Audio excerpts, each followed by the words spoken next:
का syllabus, gate में क्या क्या सिलेबस आता है। तो सबसे पहला चैप्टर है बेसिक कंसेप्ट्स। सेकंड चैप्टर रहेगा VCRS, vapour compression refrigeration system. Then रहेगा VARS, vapour absorption refrigeration system. Then refrigerants, then gas refrigeration, then psychrometry, duct design, cooling load estimation. Duct design और cooling load estimation ये दोनों chapters जो हैं gate के syllabus में नहीं हैं, तो इनको हम यहाँ पर स्टडी नहीं करेंगे। अब डिस्कस करते हैं हमारा फर्स्ट चैप्टर जो कि है बेसिक कंसेप्ट्स। तो बेसिक कंसेप्ट्स में आज हम क्या पढ़ेंगे। पहला रहेगा रेफ्रिजरेशन, कूलिंग और फ्रीजिंग में क्या डिफरेंस है। उसके बाद हम देखेंगे रेफ्रिजरेशन इफेक्ट क्या होता है। उसके बाद हम पढ़ेंगे रेफ्रिजरेंट क्या होता है। नेक्स्ट COP या EPR क्या होता है, coefficient of performance, energy performance ratio क्या होता है। Then COP of refrigerant, COP of pump और एफिशिएंसी ऑफ इंजन में क्या डिफरेंस है। उसके बाद करेंगे क्वेश्चंस। आइए शुरू करते हैं। फर्स्ट टॉपिक शुरू करने से पहले ये एनालिसिस है 2010 से आज तक का गेट के एग्ज़ाम का, कितने नंबर का कब कब गेट में आया है ये आप देख सकते हैं। मोस्ट ऑफ द टाइम ये सब्जेक्ट 2, 3 या 4 नंबर का आता है। मोस्टली 4 नंबर के आसपास आ ही जाता है किसी विषय सेट में। अब शुरू करते हैं हमारा फर्स्ट टॉपिक। दोस्तों RAC का फर्स्ट चैप्टर शुरू कर रहे हैं। पहला टॉपिक है हमारा कि रेफ्रिजरेशन, कूलिंग और फ्रीजिंग तीनों में क्या डिफरेंस है। ऐसा कोई ये आने वाला नहीं है कहीं पे, बट मैं बस आपकी जनरल नॉलेज के लिए बता रहा हूँ कि रेफ्रिजरेशन, कूलिंग, फ्रीजिंग तीनों चीजों में डिफरेंस क्या है। सबसे पहले अगर हम बात करें कूलिंग की, कूलिंग क्या है, किसी भी सब्सटेंस का अगर हम टेम्परेचर डिक्रीज कर रहे हैं तो उसे कूलिंग बोलेंगे। यू कैन से किसी भी चीज है, कोई भी सब्सटेंस है, किसी भी फॉर्म में हो, उसको अगर हम उसका केवल टेम्परेचर में चेंज ला रहे हैं, टेम्परेचर उसका हायर से लोअर कर रहे हैं, चाहे वो हम 1500 डिग्री सेल्सियस से डिक्रीज करके उसको हम 20 डिग्री सेल्सियस पे ला रहे हैं, या कोई सब्सटेंस है, कोई भी सब्सटेंस है, सीधी सी बात है कि किसी भी सब्सटेंस का अगर हम टेम्परेचर डिक्रीज कर रहे हैं और टेम्परेचर डिक्रीज करने से उसकी स्टेट में कोई चेंज नहीं आ रहा है, तो वो प्रोसेस जो है अभी फिलहाल वो कूलिंग के अंडर में रहेगी। सेकेंड चीज है freezing.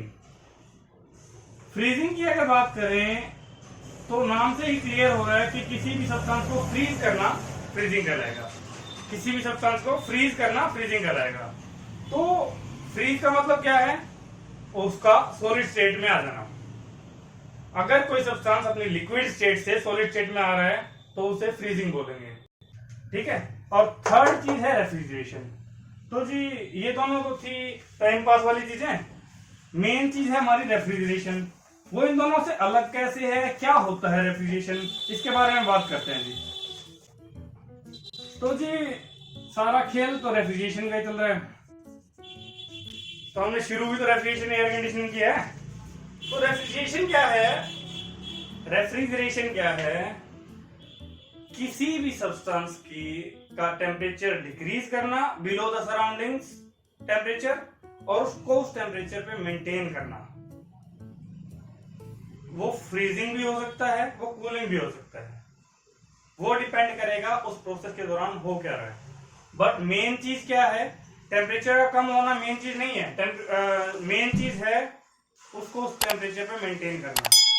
Refrigeration is a process in which temperature of a substance is decreased below that of surrounding and it is maintained at that particular temperature, then that is known as refrigeration. I hope तीनों process जो है उनमें difference clear हो गया होगा। तो refrigeration हमारा first topic जो तीनों में डिफरेंस था वो हमने कर लिया है। एक बार देखते हैं नेक्स्ट टॉपिक जो है हमारा, वो हमारा है कि रेफ्रिजरेशन इफेक्ट क्या होता है। रेफ्रिजरेशन इफेक्ट क्या होता है। तो फ्रेंड्स अब बात करते हैं रेफ्रिजरेशन इफेक्ट क्या होता है। रेफ्रिजरेशन हमने बात करी, रेफ्रिजरेशन क्या है, वो है प्रोसेस। रेफ्रिजरेशन है प्रोसेस। अब रेफ्रिजरेशन इफेक्ट क्या है बताते हैं इसके बारे में। यू कैन से अगर किसी सब्सटेंस का हमें टेम्परेचर इंक्रीज करना है तो हमें उसे हीट देनी पड़ेगी। लेकिन अगर किसी सब्सटेंस का टेम्परेचर डिक्रीज करना है, सिस्टम का टेम्परेचर डिक्रीज करना है, तो हमें उससे हीट लेनी पड़ेगी। तो अगर हमें किसी सब्सटेंस से हीट लेनी है, कितनी लेनी है, उस अमाउंट को बोलते हैं रेफ्रिजरेशन इफेक्ट। तो अगर हम इसकी डेफिनेशन लिखने लगे तो वो कुछ इस तरीके से लिखी जाएगी। लिखने से पहले मैं थोड़ा जूम कर देता हूं इसको, अब क्लियर दिख रहा होगा आप सभी को। तो अब बात करते हैं रेफ्रिजरेशन इफेक्ट होता क्या है। The amount of heat required to be extracted from the body in order to decrease its temperature below that of surroundings. Amount of heat required to be extracted from a system in order to decrease its temperature below the surroundings will be known as refrigeration। तो जी refrigeration effect की definition हमने देख ली। Amount of heat required to be extracted from a system in order to decrease its temperature below that of surroundings. ये है हमारा refrigeration effect. कितनी अमाउंट हमें निकालनी है उसमें से। ऑब्वियसली अगर बाय द वे अगर हमें किसी चीज को मेंटेन करना है किसी कम टेम्परेचर पे, तो हमें ये तो पता होना चाहिए हमें किस टेम्परेचर पे मेंटेन करना है, और उस टेम्परेचर पे मेंटेन करने के लिए कितनी हीट निकालनी पड़ेगी। तो कितनी हीट निकालनी पड़ेगी वो कैसे पता चलेगा, रेफ्रिजरेशन इफेक्ट से। ठीक है, नेक्स्ट टॉपिक बात करते हैं रेफ्रिजरेंट। रेफ्रिजरेंट क्या है, वो सब्सटेंस जो इस प्रोसेस को कैरी आउट करवाने के लिए हेल्प करते हैं। दो substances which are required to extract heat from the system in order to decrease the temperature of the system is known as refrigerant. ये भी लिख लेते हैं एक बार। Substance which are required to carry out refrigeration। तो जी ये है refrigerant क्या होते हैं, दो substance which are required to carry out refrigeration. Refrigeration हमने बात कर ही ली है पहले। रेफ्रिजरेशन क्या है, प्रोसेस ऑफ डिक्रीजिंग। रेफ्रिजरेशन की भी डेफिनेशन लिख लेते हैं एक बार। पहले हम ये वाला जिसने अगर नोट नहीं किया वो नोट कर ले। आई होप सबको क्लियर दिख रहा होगा। अब बात करते हैं रेफ्रिजरेशन की। रेफ्रिजरेशन की भी डेफिनेशन एक बार लिख लेते हैं।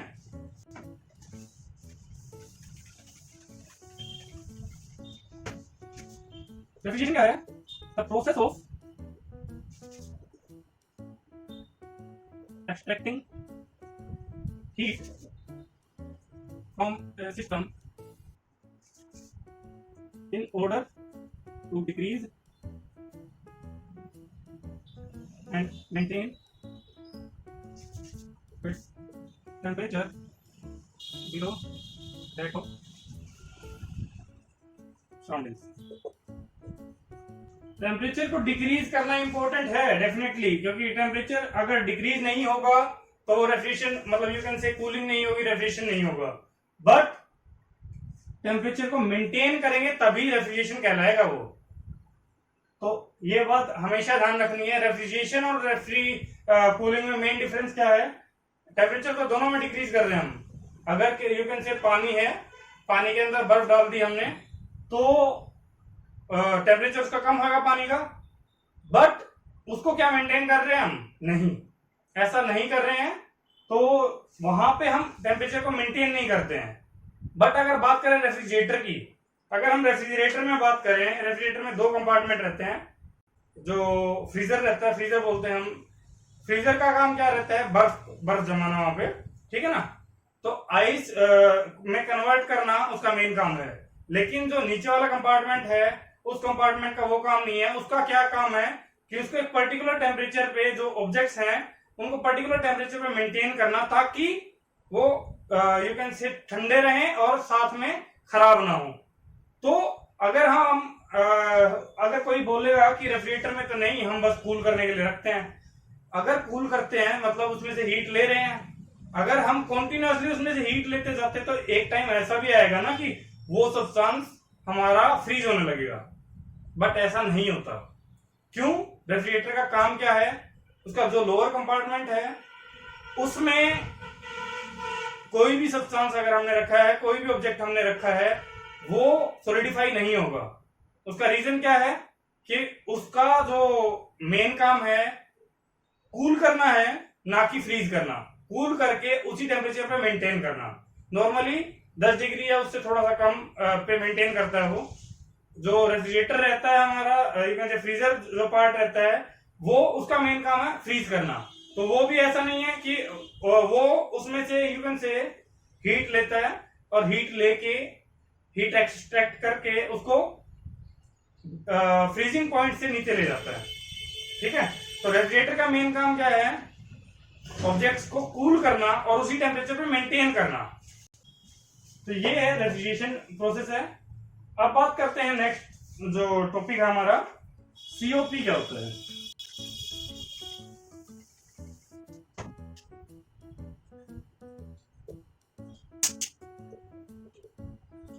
मैंने दो टर्म्स लिखे हैं यहां पे, सीओपी और ईपीआर। सीओपी क्या होता है, कोफिशिएंट ऑफ परफॉर्मेंस।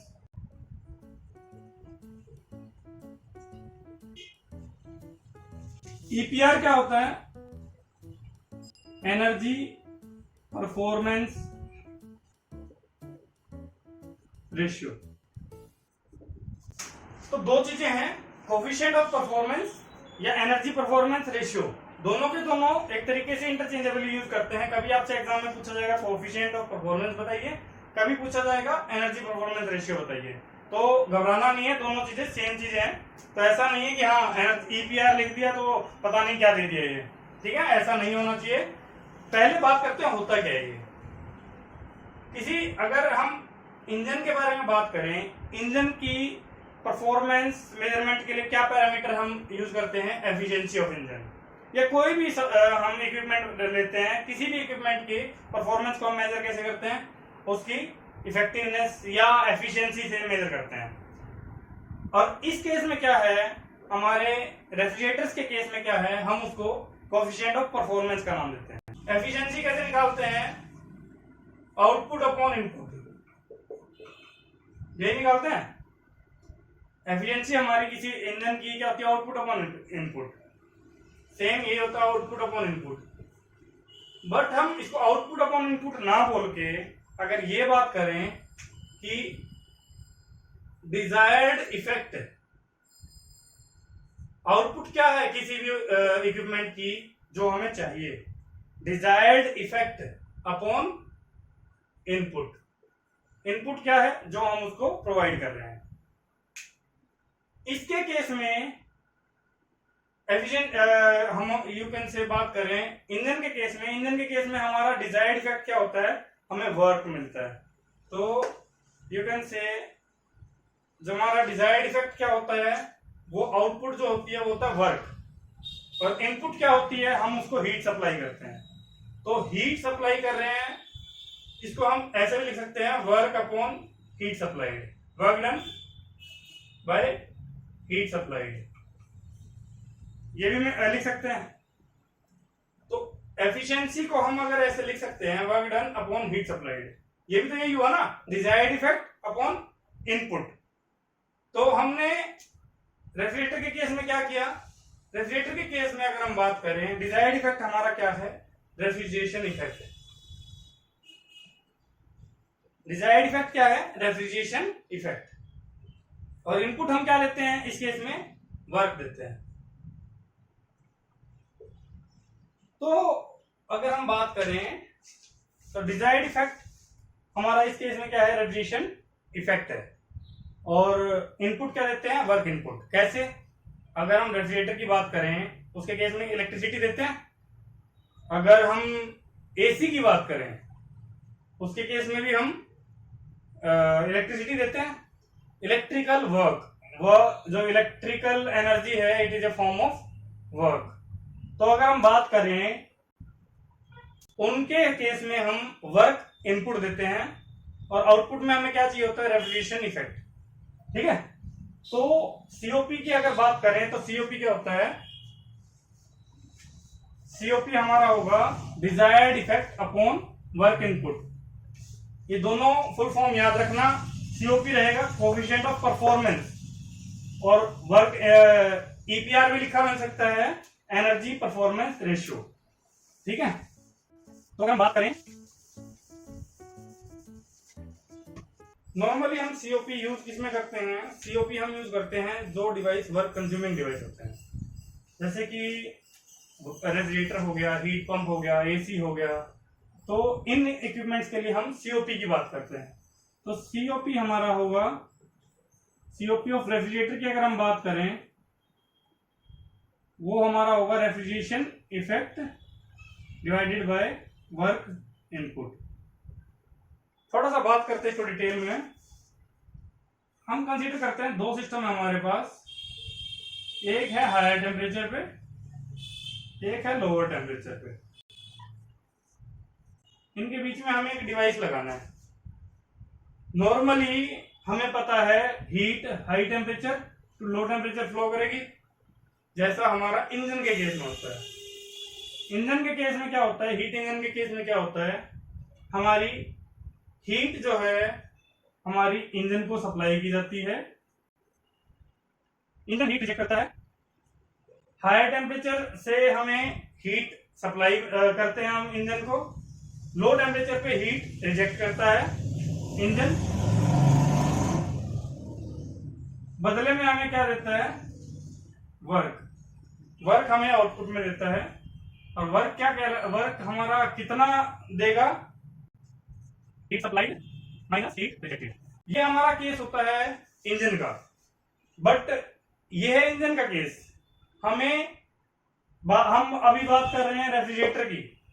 रेफ्रिजरेटर का काम क्या होता है, हमें कूलिंग इफेक्ट देना, रेफ्रिजरेशन इफेक्ट देना।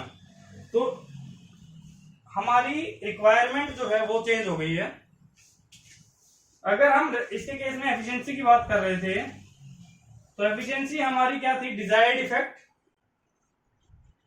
Upon input. इंजन के केस में अगर बात करें हमारा डिजायर्ड इफेक्ट क्या है, work. Engine is a work producing device. Refrigerator है, हीट पंप है, एसी है, ये हमारे वर्क कंज्यूमिंग डिवाइस है।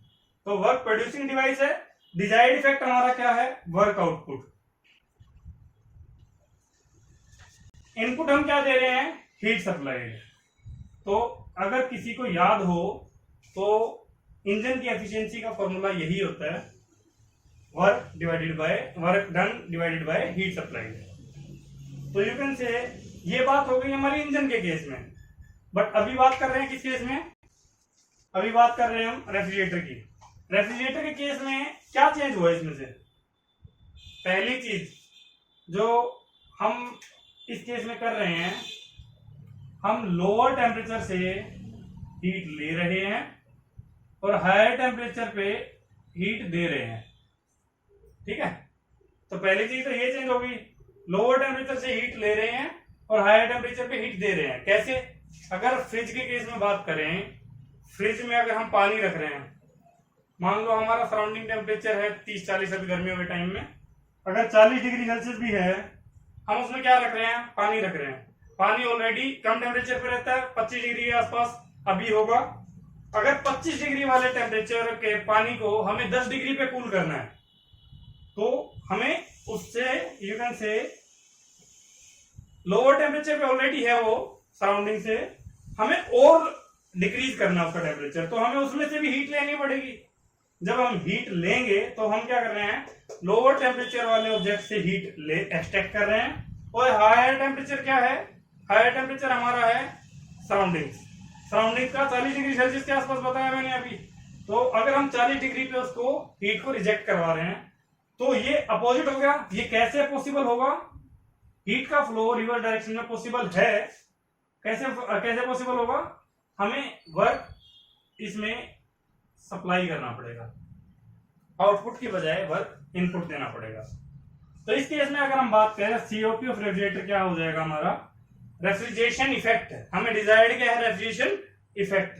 रेफ्रिजरेशन इफेक्ट क्या है हमारा, रेफ्रिजरेशन इफेक्ट क्या है? जो हमने हीट, उससे अमाउंट ऑफ हीट जो हमने निकाली, लोअर टेम्परेचर बॉडी से जितनी अमाउंट ऑफ हीट हमने निकाली, तो हमारा ना यहाँ पे क्या चेंज हो गया, रिक्वायरमेंट हमारी चेंज हो गई है। जो हमारा डिजायर्ड इफेक्ट था वो हमारा चेंज हो गया है, desired effect upon input. Refrigerator के केस में हमारा डिजायर्ड इफेक्ट चेंज हो गया। कैसे? हमें चाहिए है रेफ्रिजरेशन इफेक्ट, तो रेफ्रिजरेशन इफेक्ट हमारा नंबरेटर में रहेगा, डिनोमिनेटर में क्या रहेगा? हमने इनपुट क्या दिया इस केस में? Work input. वर्क इनपुट क्या दिया है? QH minus QL। तो ये हमारा हो जाएगा in case of refrigerator. Refrigerator के केस में हमारा क्या हो जाएगा? QL divide by QH minus QL। ये हमारा हो जाएगा COP ऑफ रेफ्रिजरेटर। साथ में अगर हम बात करें एक और इक्विपमेंट की बात कर लेते हैं। यहाँ पे इंजन के बजाय ये हमारा क्या था? रेफ्रिजरेटर का केस था, रेफ्रिजरेटर का केस था, ठीक है ना। तो हमारा सेकंड केस हो गया कि पहले हमने इंजन के बारे में बात किया। इंजन के केस में हमारा क्या एफिशिएंसी थी? वर्क आउटपुट कितना था? QH minus QL divided by QH। अगर हम बात करें यहाँ पे, अगर कोई बोले कि भाई आपने तो वर्क आउटपुट को भी यही लिख दिया, वर्क इनपुट को भी यही लिख दिया, तो ऐसा है, वर्क आउटपुट जो हमारा होता है वो होता है you can say heat supplied minus heat rejected. Work जो सप्लाइड है हमारा यहाँ से यू कैन से, इस केस में हम क्या कर रहे हैं? QL माइनस QH होना चाहिए था, बट हम उसको ऑलरेडी नेगेटिव लिख रहे हैं, वर्क इनपुट लिख रहे हैं। वर्क इनपुट हमारा ऑलरेडी नेगेटिव है, इसलिए हम इसको QH माइनस QL लिख सकते हैं, ठीक है। तो वर्क इनपुट हमारा यहाँ पे, इनपुट का मतलब है ऑलरेडी उसके अंदर नेगेटिव साइन है। अगर हम बात करें, ये है हमारा एफिशिएंसी ऑफ इंजन, ये है हमारा COP ऑफ रेफ्रिजरेटर। एक और इक्विपमेंट की यहीं पे बात कर लेते हैं, वो है क्या? Heat pump.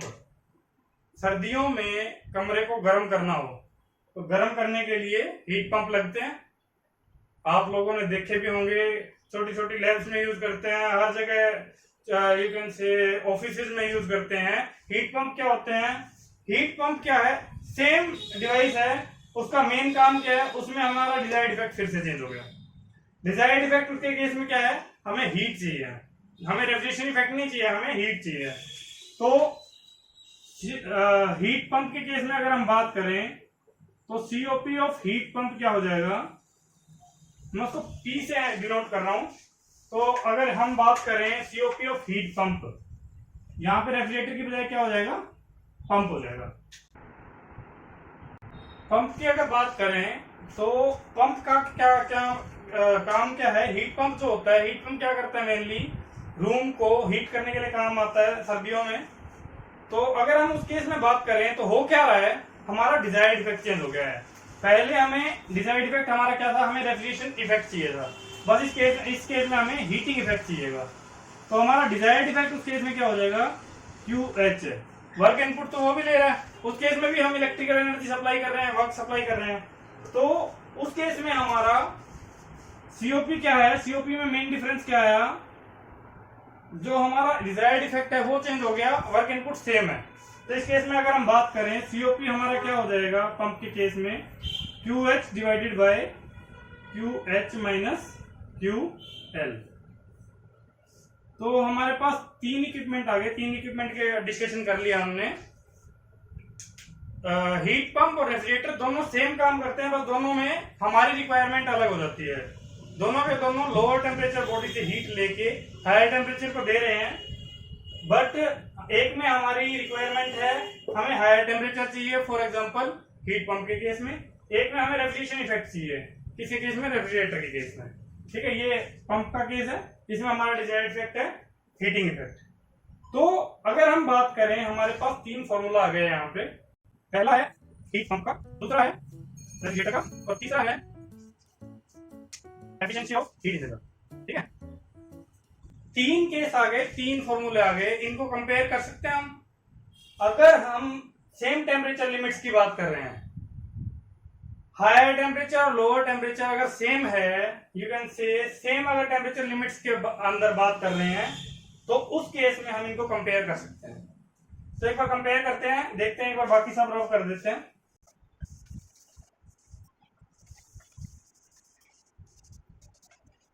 सीओपी की डेफिनेशन भी लिख लेंगे पहले, एक बार ना इनको कंपेयर कर लेते हैं, उसके बाद सीओपी की डेफिनेशन लिखेंगे। अगर हम बात करें तो हम देख सकते हैं with in same temperature limits, ये एक्सप्रेशन जो सीओपी ऑफ पंप का एक्सप्रेशन है, it is inverse of efficiency of engine. इसमें हमारा QH ऊपर है, इसमें QH नीचे है, ठीक है।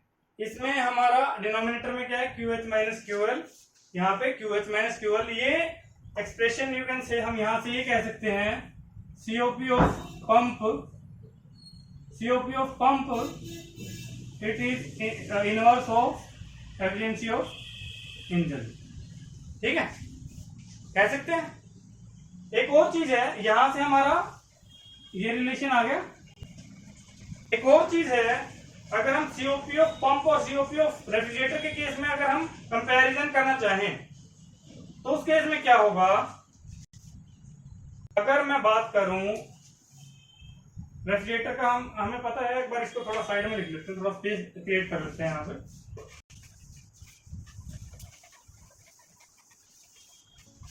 हमारे पास तीन एक्सप्रेशन है, एक है सीओपी ऑफ पंप जो कि है QH divide by QH minus QL। Second है सीओपी ऑफ रेफ्रिजरेटर, वो है QL divide by QH minus QL। Third है efficiency of engine, efficiency of engine क्या है, QH minus QL divide by QH। तीन एक्सप्रेशन है, expression 1 2 3।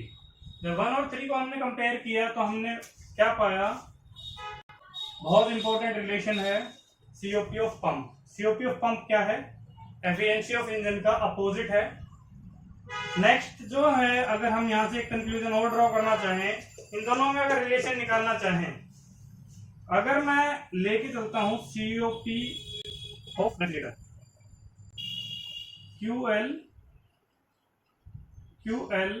Divided by QH minus QL, ठीक है, ये हमारे पास एक्सप्रेशन है। इसमें हम यू कैन से अगर QH ऐड कर दें और QH ही सब्सट्रैक्ट कर दें, इसमें से QH हमने ऐड कर दिया, QH सब्सट्रैक्ट कर दिया, कोई डिफरेंस आया, कोई डिफरेंस नहीं आया। तो इस केस में हम अगर बात करें, इस एक्सप्रेशन को मैं दो पार्ट में तोड़ रहा हूं, मैं QH को अलग रख रहा हूं, QH divide by QH minus QL, ठीक है, plus QL minus QH divide by QH minus QL, ठीक है। जिसको समझ में आ रहा है वो एक बार देख लेना। मैंने क्या किया है, जो हमारा सीओपी ऑफ रेफ्रिजरेटर है उसका मैंने एक्सप्रेशन लिखा, उसके बाद उसमें QH ऐड कर दिया और QH सब्ट्रैक्ट कर दिया न्यूमरेटर में, इससे कोई डिफरेंस नहीं आ रहा। अब मैं क्या कर रहा हूं, इन दोनों को अलग अलग लिख रहा हूं, QH divide by QH minus QL मैंने अलग लिख दिया, और QL minus QH divide by QH minus QL ये हमने अलग लिख दिया। तो यहां से अगर हम ध्यान से देखें तो ये हमारा क्या आ गया, ये हमारा आ गया सीओपी ऑफ पंप, और ये क्या आ गया, you can say QH minus QL का नेगेटिव, यानी कि -1। न्यूमरेटर डिनोमिनेटर कैंसिल हो जाएंगे, -1 आ जाएगा।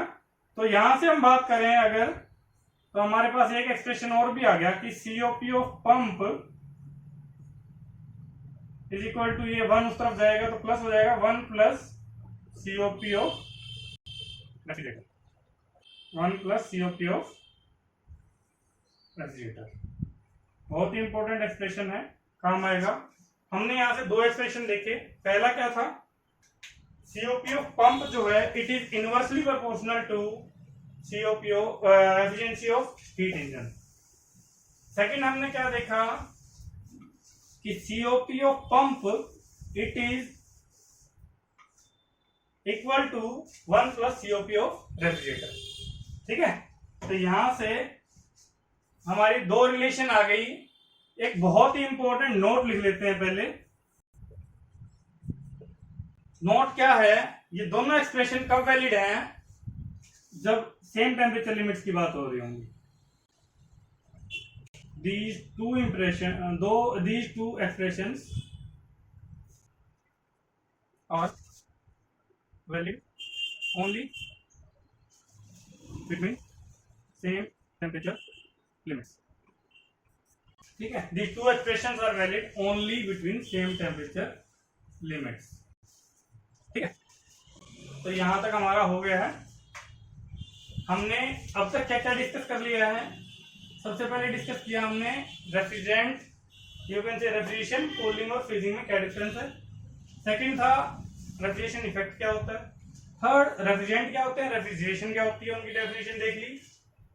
फोर्थ COP देख लिया, एनर्जी परफॉर्मेंस रेशियो देख लिया क्या होता है। COP की डेफिनेशन लिख लेंगे एक बार। एक हमने क्या किया है कि COP और एफिशिएंसी में रिलेशन क्या है। You can say COP of heat pump, COP of, और यहां से कंप्लीट अगर एक्सप्रेशन बनाना चाहें, एक ही एक्सप्रेशन में अगर सारे को मेंशन करना चाहें तो ये भी हम लिख सकते हैं। ये COP of pump it is equal to 1 upon efficiency of engine plus और equal to 1 plus COP of the litre. ठीक है, बहुत काम आएगा एक्सप्रेशन। न्यूमेरिकल्स में, गेट में भी क्वेश्चन डायरेक्टली आ जाता है कई बार। PSUs में अगर कोई अलग से कंडक्ट करवाया एग्जाम तो वहां पे आ जाएगा। बार्क में, इसरो में, अगर किसी भी कोई भी आप एग्जाम दे रहे हो वहां पे कई बार क्वेश्चन डायरेक्टली आ जाएगा। बट ये ध्यान रखना है कि ये केवल फॉर्मूला वैलिड तब रहेगा when the both the equipments are working within the same temperature limits. ठीक है, चाहे वो पंप और इंजन के केस में बात करें, चाहे इंजन और रेफ्रिजरेटर के केस में बात करें। तो ये हमारा अब तक का हमारा डिस्कशन हो गया।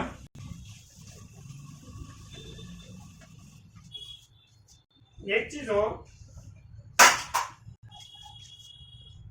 COP of pump, COP of refrigerator और एफिशिएंसी ऑफ इंजन, इन तीनों के केस में हमारे पास में पता है फॉर्मूला हमारे पास है इन टर्म्स ऑफ हीट।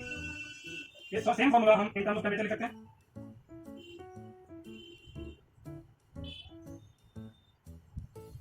ये सेम फॉर्मूला हम इन टर्म्स ऑफ टेम्परेचर लिख सकते हैं।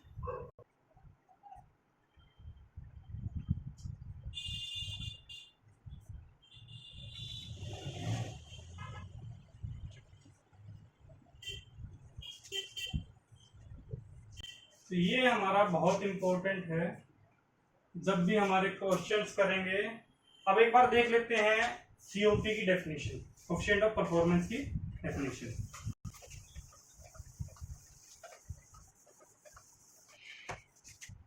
आप खुद भी लिख सकते हो, बट अगर आपको चाहिए तो लिख देते हैं। कोएफिशिएंट ऑफ परफॉर्मेंस क्या है, it is the ratio of desired effect to the work input। ठीक है, it is the ratio of desired effect to the work input। Desired effect हम बात करते हैं, वो पंप है तो उसके केस में डिजायर्ड इफेक्ट अलग होगा, अगर रेफ्रिजरेटर के केस में डिजायर्ड इफेक्ट अलग होगा। एक क्वेश्चन कर लेते हैं।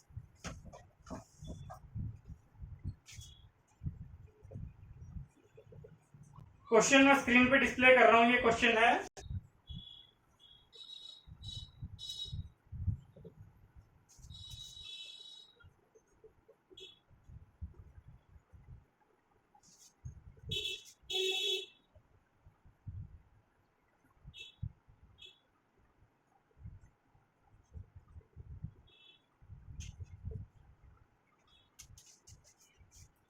तो हमारे पास क्वेश्चन में दे रखा है कि efficiency of A heat engine is 50%, what will be the coefficient of performance for that, coefficient of performance for heat pump working between same temperature limits. तो उस केस में अगर हम बात करें, चार ऑप्शन दे रखे हैं हमें, 1, 1.5 to 2.5 इतना आसान क्वेश्चन है। हमने अभी एक्सप्रेशन देखा है। सीओपी ऑफ पंप क्या होता है? सीओपी ऑफ पंप हमारा होता है 1 एफिशिएंसी ऑफ हीट इंजन। तो बिल्कुल सिंपल क्वेश्चन है, कुछ भी सोचना ही नहीं है। अगर ये 50% है तो यू कैन से 0.5 लिख सकते हैं हम इसको, तो ये हमारा हो गया 2। बहुत सिंपल क्वेश्चन है, बहुत ही सिंपल क्वेश्चन है। अगर इसी केस में मैं बात करता हूं, अगर इसी केस में एक क्वेश्चन और पूछ लेते हैं कि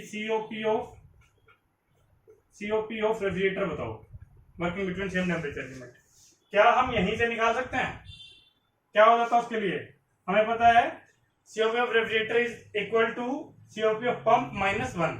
सीओपी ऑफ पंप कितना है हमारा? 2 - 1, तो हमारा आ गया आंसर 1। उस केस में हमारा ऑप्शन हो जाता ए। ठीक है, ये क्वेश्चन आप सभी के लिए है,